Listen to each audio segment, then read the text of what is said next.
In the name of Allah, the All-Beneficent, the All-Merciful. This is a surah which we have sent down and prescribed it, and we have sent down in it manifest signs so that you may take admonition. As for the fornicatress and the fornicator, strike each of them 100 lashes, and let not pity for them overcome you in Allah's law, if you believe in Allah and the last day, and let their punishment be witnessed by a group of the faithful. The fornicator shall not marry anyone but a fornicatress or an idolatress, and the fornicatress shall be married by none except a fornicator or an idolater, and that is forbidden to the faithful. As for those who accuse honorable women and do not bring 4 witnesses, strike them 80 lashes, and never accept any testimony from them after that, and they are transgressors, excepting those who repent after that and reform, for Allah is indeed all-forgiving, all-merciful. As for those who accuse their wives, but have no witnesses except themselves, then the testimony of one of them shall be a 4-fold testimony sworn by Allah that he is indeed stating the truth, and a 5th oath that Allah's wrath shall be upon him if he were lying.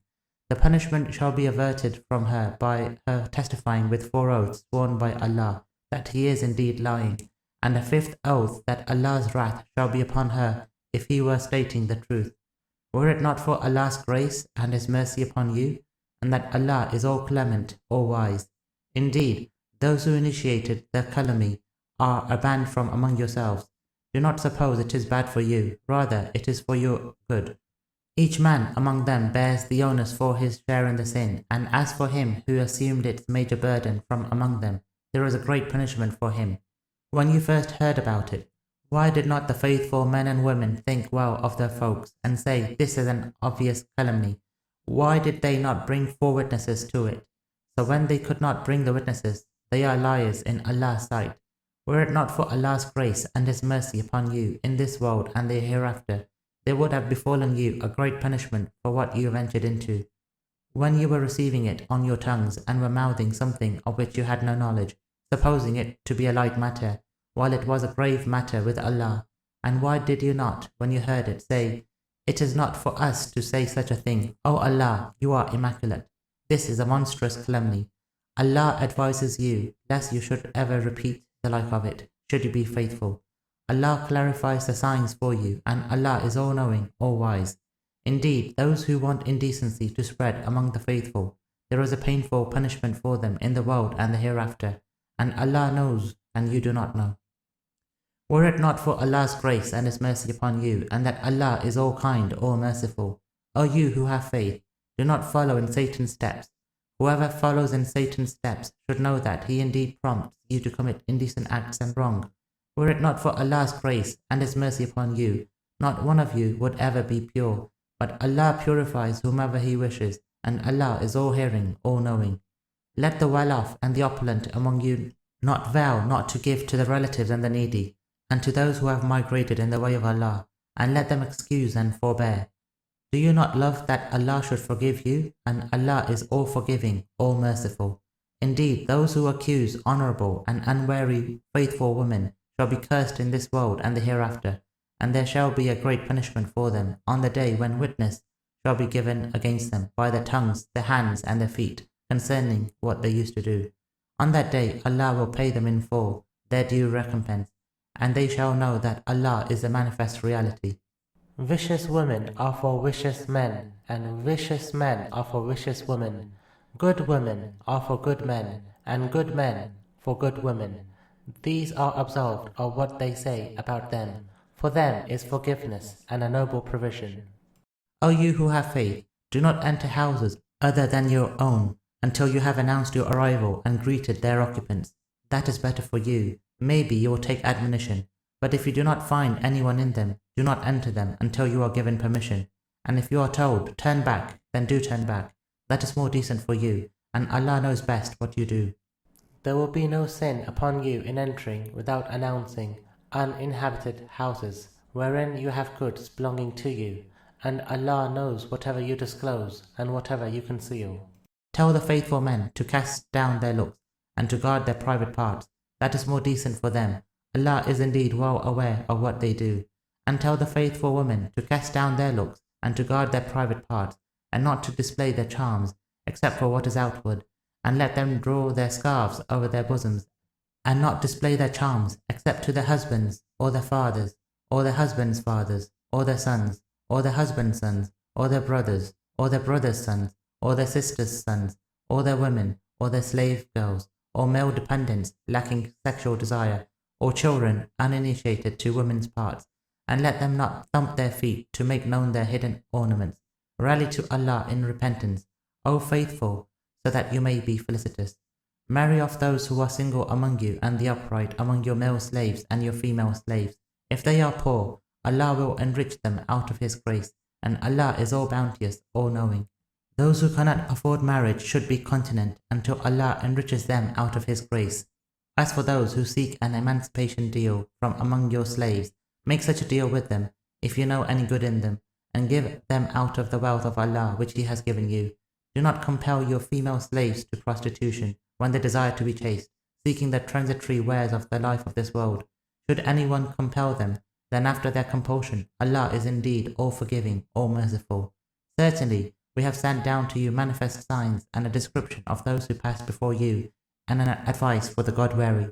Allah is the light of the heavens and the earth. The parable of His light is a niche, wherein is a lamp. The lamp is in a glass, the glass as it were a glittering star, lit from a blessed olive tree, neither eastern nor western, whose oil almost lights up, though fire should not touch it. Light upon light. Allah guides to His light whomever He wishes. Allah draws parables for mankind, and Allah has knowledge of all things. In houses Allah has allowed to be raised, and wherein His name is celebrated, He is glorified therein, morning and evening, by men whom neither trading nor bargaining distracts from the remembrance of Allah, and the maintenance of prayer, and the giving of zakat. They are fearful of a day wherein the heart and the sight will be transformed, so that Allah may reward them by the best of what they have done, and enhance them out of His grace, and Allah provides for whomever He wishes without any reckoning. As for the faithless, the works are like a mirage in a plain, which the thirsty man supposes to be water. When he comes to it, he finds it to be nothing, but there he finds Allah, who will pay him his full account, and Allah is swift at reckoning. Or like the manifold darkness in a deep sea, covered by billow upon billow, overcast by clouds, manifold layers of darkness, one on top of another. When he brings out his hand, he can hardly see it, and one whom Allah has not granted any light has no light. Have you not regarded that Allah is glorified by everyone in the heavens and the earth, and the birds spreading their wings? Each knows his prayer and glorification, and Allah knows best what they do. To Allah belongs the kingdom of the heavens and the earth, and toward Allah is the destination. Have you not regarded that Allah drives the clouds, then He composes them, then He piles them up, whereat you see the rain issuing from its midst, and He sends down from the sky hail out of the mountains that are in it, and He strikes with it whomever He wishes, and turns it away from whomever He wishes. The brilliance of its lightning almost takes away the sight. Allah alternates the night and the day. There is indeed a moral in that for those who have insight. Allah created every animal from water. Among them are some that creep upon their bellies, and among them are some that walk on 2 feet, and among them are some that walk on 4. Allah creates whatever He wishes. Indeed, Allah has power over all things. Certainly we have sent down manifest signs, and Allah guides whomever He wishes to a straight path.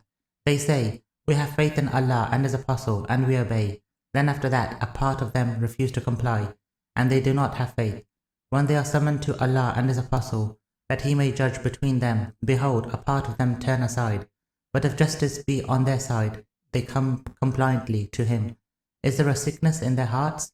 Or do they have doubts or fear that Allah and His apostle will be unjust to them? Rather, it is they who are the wrongdoers. Or the response of the faithful, when they are summoned to Allah and His apostle, that He may judge between them, is to say, we hear and obey. It is they who are the felicitous.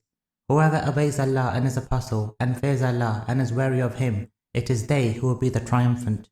They swear by Allah with solemn oaths, that if you order them, they will surely go forth. Say, do not swear. Honorable obedience is all that is expected of you.